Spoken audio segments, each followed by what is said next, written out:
Normally when we do some of this stand-up, sit-down, we would take some time to open up some space for people to share.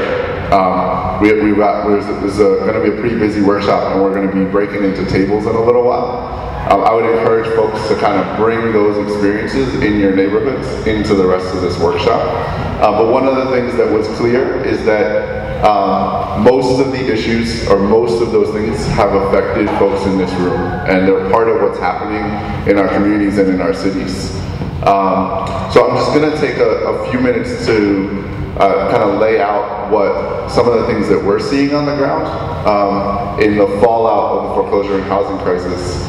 And I want to start by saying that while the foreclosure crisis has been one piece of the housing crisis, it is just one manifestation of the housing crisis. We have long, particularly in working class and low-income communities of color, have had a housing crisis.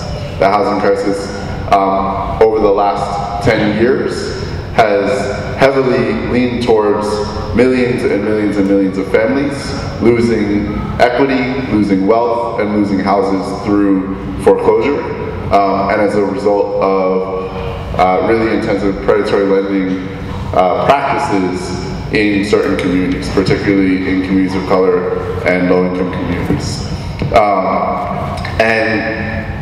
But what we're starting to see now, what we've seen is the largest amount of loss of wealth in the Black and brown community in U.S. history as a result of the foreclosure crisis.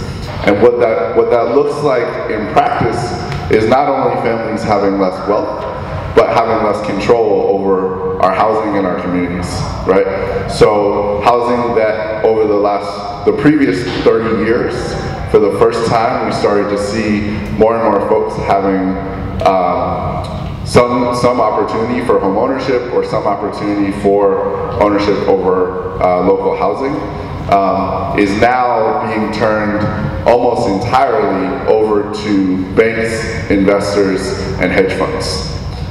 So it's not just a loss of wealth in the Black and brown community and in our communities, but it's actually the transfer of wealth, right? It's not just disappearing, right? That wealth is actually going somewhere, and it's going into the hands of investors and hedge funds and absentee landlords, right? Because most of the purchases we see happening of properties, particularly in communities like Springfield or Worcester or in certain neighborhoods in Boston, are cash purchases by investors who have the ability to buy in cash, right?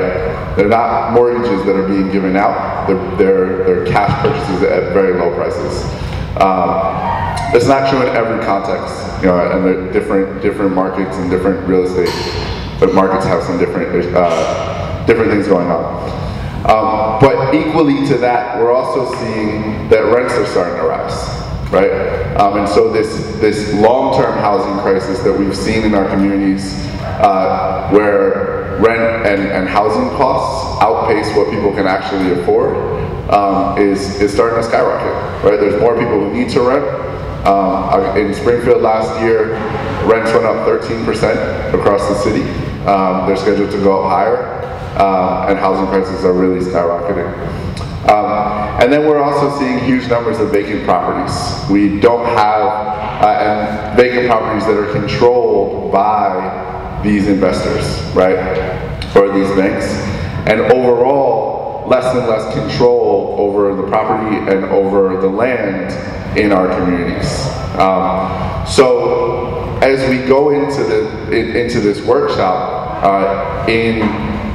from our perspective and our context of organizing resistance to foreclosures and evictions, where our view is starting to head is, okay, so we can defend families against evictions and defend families against foreclosures, and we have to do that. But how do we also start to say that the only way that we end a long-term housing crisis is by actually changing who has control and power over land and housing in our communities, right? And how do we actually look now at the fact that given that property values in many cities are lower, given that many properties are owned by banks and investors, and that there are huge numbers of vacant properties in our communities, how do we understand that that's a challenge and it's a new part of the crisis? but also see it as an opportunity, right? An opportunity for our communities to come up with innovative, creative solutions that are based in organizing our communities, that are based in building power,